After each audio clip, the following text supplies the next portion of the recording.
That first at bat sort of set the tone for the whole game. It seemed like Travis in that first at bat. Yeah, a lot of pitches went deep. I think 9 or 10, right? I think that's part of being the leadoff guy. Travis is very comfortable there. He's done it for most of his life as well. And we always know we had another guy who was leading off for us for the majority of the year. Both guys do a tremendous job. I think shaking it up a little bit. Also, Travis is really good at getting on base, and you love when guys are on base in front of Meckler because he's a guy that continues to have great at-bat after great at-bat. So definitely sets the tone. And you know, they've done that to us last couple of days. They came out and scored one in the first. So for us to go out and do it on our end and put up some zeros, tremendous job by Phoenix today too, especially after a long one. He went, you know, climbed in his pitch count. He's getting better and better. So it was a great rebound from last week. And the guys all knew like that he was going to be highly capable and ready to rock and roll today. Is this an important one to get after losing the first two? They're all important to get, no doubt. But I mean, you sit there and you drop a couple games, and rather than getting worried, you just got to clear your head. And really, as we talked about as a staff and with the guys, that, you know, what does adversity do? It has an opportunity for it to bring us all closer together, and I thought it did that. You know, you look at how many times the guys are interacting with one another, picking each other up.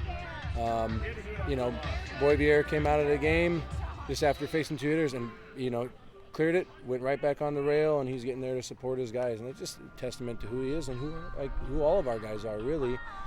They care deeply, and, you know, especially with the packed house, you know, told them again, be grateful for Beaver Nation and how much support we have here. And we owe it to them, we owe it to ourselves to go out and compete at the highest level every day. You know, I thought that maybe putting a little too much pressure on ourselves could be part of it, but learning from that experience and going out and responding today was great. Does this feel like somewhat of a get-right game where maybe it helps you go into the tournament feeling a little looser? I don't know. Really, after today's game, we got an off day tomorrow. Guys are gonna, you know, rest, recover, take care of their bodies, maybe go fishing, you know, and then we'll have a couple good workouts before we head down to the tournament. But, you know, obviously there's always momentum. It's an energy game, and so it's being able to control it, whether it's high or low. And today's great energy moment, right? And brings back some confidence for the hitters, for the pitchers, for our defense. You know, seeing Garrett flew out deep, hit a ball really well, and then he went in, had a peanut butter and jelly sandwich, and then he hit it out. So, you know.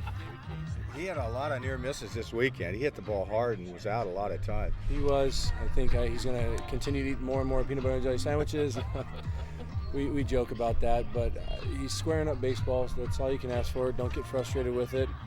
Control what you can, and he's getting good pitches to hit, or he's taking good passes at them. You know, wind blows a little this way or that way.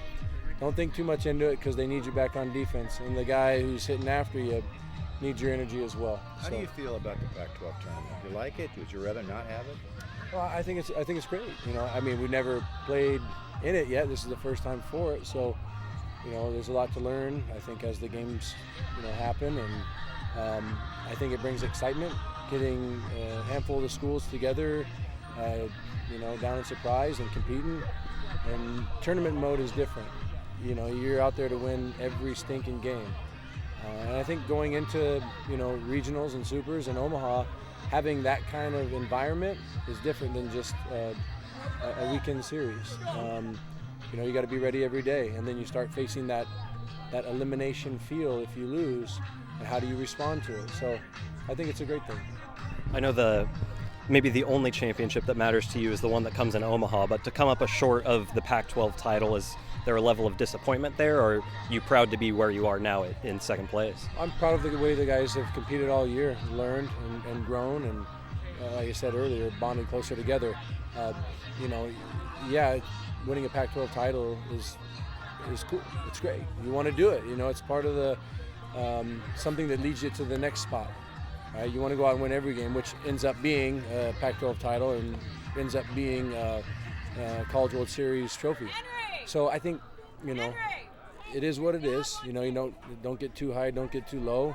Obviously, everyone wants to win that title. It's you know, something you can remember for the rest of your life. But at the same time, we're in the postseason, and this is where you got to go get hot.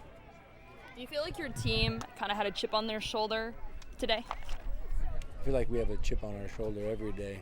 They're a very feisty group, and they're very competitive.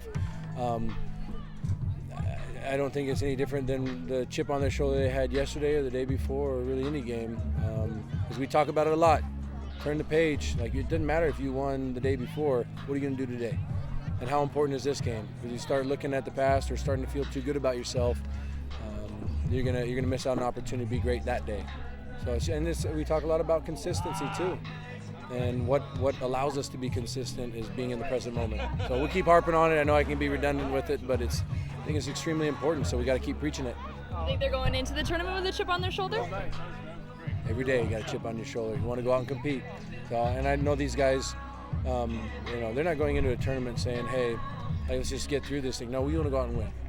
And it's going to start with the leadoff guy. It's going to start with the guy on deck. It's going to start with the guy on the mound and whoever comes in after him. And it's time to be competitive.